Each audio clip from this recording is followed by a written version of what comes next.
Hey, welcome back to Emotional Mojo. So our next guest, we're very excited about this. Like his character in his book, he knows firsthand what it means to be homeless. His book was inspired by a true story, and he joins us right now. Welcome, Marc Brissett. Marc, thanks for coming. Thank you for having me. You really have a good story to share, and part of it is, you know, you did go through a period of living on the streets, correct? You were 19? Yeah, about 19. So tell us about that. I mean, what led to that, and what did you learn through that experience? Oh, I got kicked out of my house. My parents kicked me out. And at the time, I had a girlfriend out in Long Island, so I stayed with her for a while. Okay. And then I left by myself. I just left. And then I stayed in motels until the money ran out. And then I slept in my car. And the one thing I remember about the car was that I thought the heat would stay on. Yeah.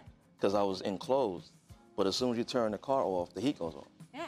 Right. Oh, so you need gas. Yeah, yeah. And no money, no gas. How long were you living in your car? Not long. A few weeks, maybe about a month. That's long enough. Yeah, I mean, that's long enough. Yeah. I mean, so what happened after that? How did your life turn around? My friend, John Wallace, and his mother took me in their house in Far Rockaway. Wow. And then I got back on my feet. So you have this book now. It's called Lottery Pick. Yes. And it was inspired, you say, by a close friend who was homeless as a child, but he went on to play professional basketball. Right. And then your story takes that, so that's, you know, the real life, right. and then it picks up from there with the fiction of the story. Right. So tell us a little bit about this book. Well, like you said, the name of the character, his name is Damon Francis. Okay. And he was homeless at age 10. He gets adopted. He goes on to play in the NBA, but then he actually dies homeless. Wow. Wow. So it's the journey from there. Right. Okay. Right. Interesting. That's very interesting. And it's not just the book. So you're not just using the book to spread your message. You're also working on a documentary, right? Correct. So you want to raise awareness about homelessness. Let's take a look. We have a little clip here.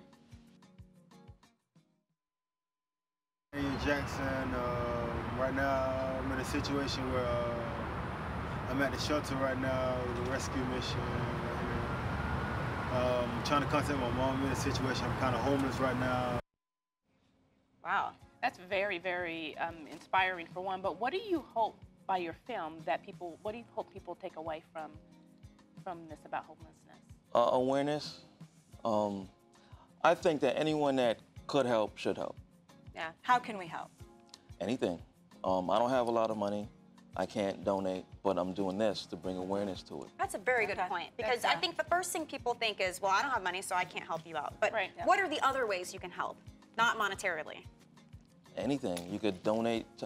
That day, we actually had seen him at a bus stop, and there was volunteers across the street that's giving out food to the homeless. So we can help by giving our time, volunteering, and those types of things. For 17 years, I was part of a clothing drive that would, during the week before Christmas, we'd gather clothes from everybody, sort them into sizes, and have the guys in the homeless shelter come through and tell their size so they could get clothes. Because, you know, and I think a lot of times people think about it during the holidays, like feeding people and clothing people at holidays, but it's really in the middle of the year that nobody's reaching out to homeless people. Is that what you found? Right. There's over 1 million homeless students in the country. There's 1 in 45 children would experience homelessness throughout the year. That's 1.6 million children that will be homeless. There's over 400,000 homeless veterans.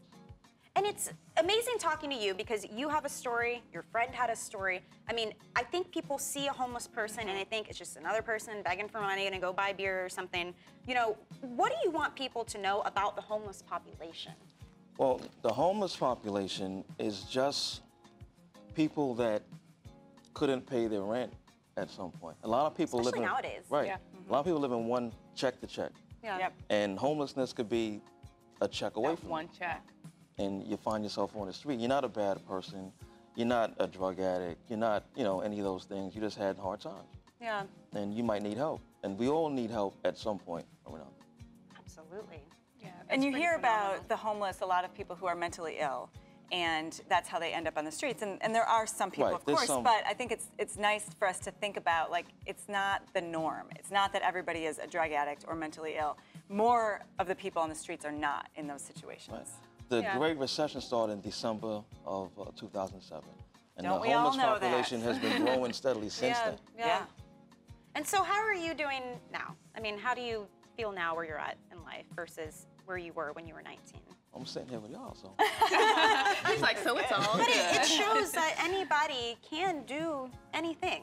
I mean, did you think you would be at this point in your life that you are now paying it forward and helping other people who were in a situation that you had to deal with? Well, I still think, you know, I don't think I'm any place great in my life. I'm living day to day. I'm just doing what I'm doing. We beg to differ. Pretty awesome. The fact that you're here sharing this message, maybe today, somebody watching will be like, you know what, I'm gonna hop online. I'm gonna see what shelters are around. I'm gonna contact my local church, see what I can do and help. And if you had a part of that, I would say that was a job well done for you. Absolutely. So thank you so much. Make sure you guys check out his book. It comes out this spring, okay? Do not miss that.